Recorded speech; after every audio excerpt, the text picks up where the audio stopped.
आज हम चक्रवृद्धि ब्याज, जो कि मैंने पिछले वीडियो में आपको बताया कि जब आपका साधारण दिया होता है तब आप चक्रवृद्धि ब्याज और साधारण ब्याज वाले प्रश्न आप हल कर लेते थे। मैंने आपको पिछले वीडियो में बताया कि चक्रवृद्धि ब्याज की गणना हम कैसे करते हैं, ठीक है। लेकिन प्रश्न में अभी तक ऐसा दिया जाता था कि ब्याज की जो दर थी वो वार्षिक दी होती थी, ठीक है। आज हम प्रश्न में चक्रवृद्धि ब्याज की गणना ऐसा करना सीखेंगे जबकि ब्याज अर्धवार्षिक या छमाही, अर्धवार्षिक को ही छमाही शब्द कहा जाता है, और यह आपका तिमाही, ठीक है। इससे संबंधित प्रश्नों को कैसे हल करते हैं आइए देखते हैं।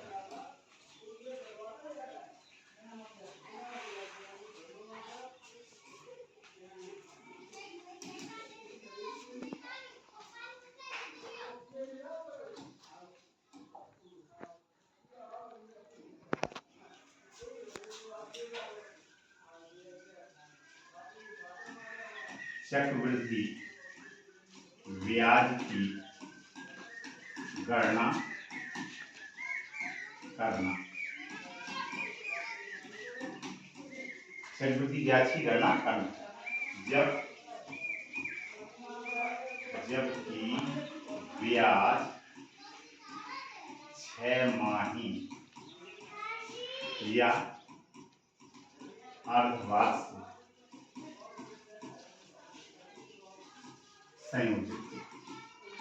संयोजित का मतलब लग रहा है। तो जब बेटा आपका छमाही वाला प्रश्न होगा तो तब आपको क्या करना है, नई दर निकालनी है और नया समय निकालना है, ठीक है। तो सबसे पहले आप बेटा नई दर निकालेंगे। क्या करना है, नई दर, ठीक है। तो नई दर को आप स्मॉल आर कह देना। और नई दर कैसे निकलेगी, जो आपको बेटा पुरानी दर दी होगी, पुरानी दर है उसमें बस 2 का भाग कर दें, ठीक है। तो क्या करते हैं कि नई दर कैसे निकालते हैं, जो पुरानी दर होगी उसमें आपको 2 का भाग देना पड़ेगा। 2 का भाग क्यों दिया गया है, क्योंकि एक साल में 6 माही कितनी होती हैं, 2, इसलिए 2 का भाग दिया गया है। इसी प्रकार से अगर हम बेटा नया समय निकालना है तो नए समय को कहते हैं एन, और कैसे निकालेंगे, जो आपका बेटा पुराना समय प्रश्न में दिया होगा उसमें बस 2 का गुणा करते हैं, ठीक है। तो जब कभी भी ब्याज छमाही या अर्धवार्षिक हो तो सबसे पहले आपका ये काम है, या आपको नई दर निकालनी है और नया समय निकालना है, ठीक है। नई दर कैसे निकालते हैं, जो पुरानी दर होगी उसमें 2 का भाग कर देंगे, और नया समय कैसे निकालते हैं, पुराना जो समय होगा उसमें 2 का गुणा कर देंगे, ठीक है। ये है आपका फर्स्ट टाइप का प्रश्न। दूसरा टाइप का प्रश्न ऐसा है कि जब की ब्याज तिमाही संयोजित अगर तिमाही ब्याज लग रहा है तब आपका बेटा नई दर अगर आपको निकालनी है तो नई दर हम कैसे निकालेंगे, जो आपकी पुरानी दर होगी उस पुरानी दर में 4 का भाग कर देंगे। 4 का भाग इसलिए दिया गया है क्योंकि एक साल में 3-3 महीने के आपके 4 जोड़े होंगे, ठीक है, इसलिए 4 का भाग दिया गया। अगर इसी प्रकार से हमें नया समय निकालना है तो नया समय कैसे निकालेंगे कि जो आपका बेटा पुराना समय होगा उस पुराने समय में बस 4 का गुणा कर देंगे, ठीक है।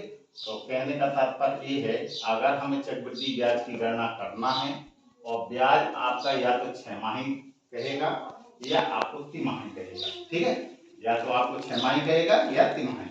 अगर छमाही वाला कहेगा तो आपको नई दर निकालनी है, और नई दर कैसे निकालते हैं, जो आपकी पुरानी दर होगी उसमें 2 का भाग कर देंगे, ठीक है। इसी प्रकार से अगर हमें नया समय निकालना है तो हम क्या करेंगे, जो पुराना समय है उसमें 2 का गुणा कर देंगे। इसी प्रकार से अगर तिमाही वाला है तो नई दर कैसे निकालते हैं, पुरानी दर में 4 का भाग करेंगे और नए समय में क्या करेंगे, 4 का गुणा कर देंगे। नए समय निकालना है तो पुराना जो समय होगा उसमें 4 का गुणा कर देंगे, ठीक है। तो आप चलते हैं कि ऐसे प्रश्नों को हम कैसे हल कर सकते हैं, ठीक है।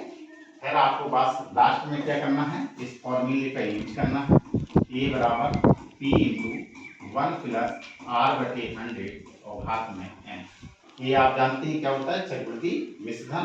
पी क्या होता है, मूलधन, आर क्या है दर और एन क्या है समय, जैसा कि आप पहले ही ये जान चुके हो। ठीक है, तो अब चलते हैं कि ऐसे प्रश्नों को हम कैसे हल करेंगे। चलिए सवाल के माध्यम से सीखते हैं। चलिए ये आपने उतार लिया है, अब इसको हम हटाते हैं।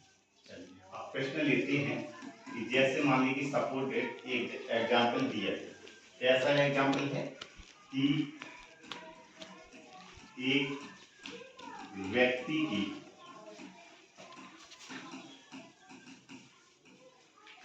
वार्षिक आय 8,000।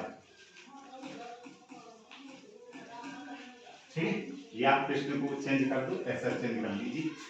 जैसे दिया गया कि 8,000 रुपये का 8,000 रुपये का 8,000 रुपये का 10% वार्षिक ब्याज की दर से 1/2 वर्ष का 1/2 वर्ष का चक्रवृद्धि ब्याज करो, जबकि ब्याज 6 माही संयोजित हो। आपके यहाँ पर दे शब्द भी हो सकता है, दे का मतलब देना। ठीक है, तो ये प्रश्न दिया गया है, कहा गया है कि 8,000 रुपये का 10% वार्षिक ब्याज की दर से 1/2 वर्ष का चक्रवृद्धि ब्याज ज्ञात करो, जबकि ब्याज 6 माही संयोजित हो। ठीक है, तो चलते हैं ऐसे प्रश्नों को कैसे हल करेंगे। सबसे पहले तो आपको पहचानना है कि मूलधन है क्या। तो मूलधन कौन होता है, जो रुपया आपका दिया होगा। तो मूलधन कितना दिया गया है, P बराबर 8,000 रुपये। आपको दर कितनी दी गई है, दर निकाल लीजिए। कितना दिया 10%, लेकिन ये कौन सी दर है, वार्षिक। ठीक है, समय आपका कितना दिया गया है, समय आपका दिया है 1/2 वर्ष। हल करेंगे तो कितना हो गया, 2 एकम 2, 2 और 1 कितना हो गया 3, यानी 3/2 वर्ष। अब आपको यहाँ पे कहा गया है कि ब्याज 6 माही संयोजित। ठीक है, जबकि ब्याज कैसा है, 6 माही संयोजित। तो आपको क्या करना है कि 6 माही के अनुसार नया समय निकालेंगे और नई दर निकालेंगे। ठीक है, तो नई दर निकालिए, और नई दर के लिए मैंने आपको बताया कि स्मॉल आर मानना है। और कैसे निकालते हैं, जो आपकी बेटा पुरानी दर होगी उसमें बस 2 का भाग करेंगे। तो पुरानी दर आपकी कितनी दी गई है 10, तो 10 में 2 का भाग करिए, 2 पंचे 10, यानी 5% प्रति 6 माह, क्योंकि 6 माह में रख देंगे। ठीक है, अब आपको क्या करना है, नया समय निकालना है। और नया समय को हमने कहा कि n मानना है। कैसे निकालते हैं, जो आपको बेटा पुराना समय हो मालूम है, उस पुराने समय में सिर्फ 2 का गुणा करा देंगे। तो पुराना समय आपको कितना दिया गया है 3/2, इसमें 2 का गुणा करेंगे, 2 से 2 कैंसिल हो गया, कितना आ गया 3। अब आपको यहाँ पे लिखना है 3 6 माह, 3 6 माह, समझ में आ गया। जब इतना सब कुछ पता चल जाए, आपको P पता है, R पता है, N पता है, अब बस आपको फॉर्मूले यूज करना है। सबसे पहले आप क्या करोगे, चक्रवृद्धि मिश्र धन निकालोगे। चक्रवृद्धि मिश्र धन, और चक्रवृद्धि मिश्र धन को क्या कहते हैं, ए बराबर फॉर्मूला क्या होता है, E × 1 + R/100, और घात में कितना होता है n। इसका मान यहाँ पर रख दीजिए। ठीक है, मान रखिए ए का मान कितना दिया गया है 8,000 गुणा 1 प्लस, अब आर देखिए कौन सी आर देखनी पड़ेगी आपको, नई आर। तो नई वाली आर कितनी निकल के आई है 5, यहाँ 5 लिखेंगे बटे में 100, और घात में n भी कौन सा लेंगे, नया वाला, पुराने से कोई लेना देना नहीं। तो ये कितना लिखा है 3। अब इसको हल कर लीजिए, 5 एकम 5, 5 से काटेंगे कितनी बार गया 20 बार। अब यहाँ पे नहीं बन पा रहा है, इसको यहाँ हल कर दीजिए। ठीक है, तो ये कितना होगा आपका ए बराबर निकल रहा है, कितना है 8000। गुणा का निशान लगाएंगे। अब इसको हल करना है भिन्न के रूप में। ये 20 नीचे लिखा है तो 20 का गुणा 1 में करेंगे, 20 से कम 20। अब इसमें जोड़ का निशान है तो जोड़ देना है जितना ये लिखा है। ये 1 लिखा है तो 20 से कम 20 और 20 में 1 जोड़ेंगे, कितना हो गया 21। आप चाहें तो इसको भिन्न के रूप में भी हल कर सकते हैं। ये कितना आया 21 और बटे में कितना आया 20 और पूरे के घात में कितना लिखा है 3। अब इसको हल कर लीजिए आप। 8000 गुणा 21 पे घात 3 है तो इसका मतलब है 21 को 3 बार गुणा में लिखना है। तो बटे का निशान लगाइए। 20 को भी कितने बार लिखेंगे 3 बार। आप घन जान चुके हैं कि घन कैसे निकाला जाता है, ठीक है। अब चलिए इनका गुणा कराइए आपस में। 8000 गुणा 21 का बेटा 21 में गुणा कराएंगे तो कितना होता है 441, ठीक है। तो 441 का गुणा 21 में कराएंगे तो होता है 9261, ठीक है। ये मुझे याद है 21 का घन, ठीक है। तो या तो आपको याद हो या याद नहीं है तो आप डायरेक्ट गुणा करके भी इसको हल कर सकते हैं। कैसे? सबसे पहले 21 का गुणा 21 में किया, कितना आया 441। फिर 441 का गुणा 21 में करेंगे तो कितना आ गया 9261। आप गुणा की प्रक्रिया जानते हैं कैसे हल किया जाता है, ठीक है। तो ये कितना आया आपका 9261। तो बटे का निशान, ये कितना है 20 तो 2 का गुणा 2 में करेंगे, 2 दूना 4, 4 का गुणा 2 में करेंगे, 4 दूनी 8। 1 2 3 3 जीरो है तो 3 जीरो आप बढ़ा देंगे, ठीक है। अगर आपको बेटा घन आपको याद है तो एक गुणा करने की आपको जरूरत नहीं है, आप डायरेक्ट बेटा ये लिख सकते हैं, ठीक है। अगर नहीं है याद तो आप इनको गुणा के रूप में भी लिख सकते हो। अब देखो बेटा ये 8000 से 8000 कैंसिल हो गया तो ए बराबर आपका कितना निकल के आया 9261, ठीक है।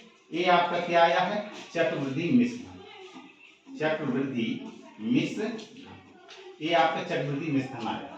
अगर प्रश्न में सिर्फ चक्रवृद्धि मिश्र धन अकेला पूछता तो आपका बेटा यहीं तक आपको हल करना होगा, ठीक है। लेकिन इस प्रश्न में क्या पूछा गया है कि चक्रवृद्धि ब्याज ज्ञात करो। क्या ज्ञात करना है चक्रवृद्धि ब्याज। तो ये आपको फॉर्मूला होता है जैसा कि मैं आपको पहले वीडियो में बता चुका हूँ। तो चक्रवृद्धि ब्याज, तो चक्रवृद्धि ब्याज का फॉर्मूला क्या होता है कि मिश्र धन में से इसको घटा देंगे, मूलधन को घटा देंगे। तो आपका मिश्र धन कितना निकल के आया है 9261 और मूलधन कितना दिया गया है, यहाँ आपका मूलधन लिखा हुआ है 8000। तो यहाँ पर कितना घटा देंगे आप 8000 को घटा देंगे। तो 1 में से 0 गया 1, 6 में से 0 गया 6 और 2 में से 0 गया 2 और 9 में से 8 गया 1। यानी इतने रुपया आपका क्या होगा चक्रवृद्धि ब्याज होगा। तो आपने देखा कि अगर प्रश्न 6 माही वाला भी हो तो भी उसके लगाने का तरीका 2 कॉपी वैसा ही है जैसा कि आपने साधारण चक्रवृद्धि ब्याज ज्ञात करने में किया था, ठीक है। सिर्फ इसमें क्या करना होता है कि जो आपकी ब्याज की दर और ब्याज का जो समय दिया गया है उस समय को नया समय और नई दर में चेंज करना होता है, ठीक है। और बदलने का नियम क्या है, अगर 6 माही तय है तो आपको नया दर कैसे निकालना है, जो पुरानी दर है उसमें 2 का भाग कर देंगे और नया समय निकालना है तो क्या करना है जो पुराना समय है उसमें 2 का गुणा कर देंगे, ठीक है। इसी प्रकार से तिमाही वाले भी प्रश्न हुआ करते हैं। तो अगर तिमाही वाला प्रश्न आ जाए तो अगर आपको नई दर ज्ञात करना है तो आपको क्या करना है जो पुरानी दर है उसमें 4 का भाग करेंगे और नया समय ज्ञात करना है तो आपको क्या करना है पुराना समय में 4 का गुणा कर देंगे। और 2 कॉपी लगाने का तरीका ये है, ठीक है। तो सबसे पहले आपको क्या करना है कि जो दर दी है जो समय दी है उनको आपको 6 माही दी तो 6 माही के अनुसार चेंज करेंगे, तिमाही दिया तो तिमाही के अनुसार ही चेंज करेंगे, ठीक है।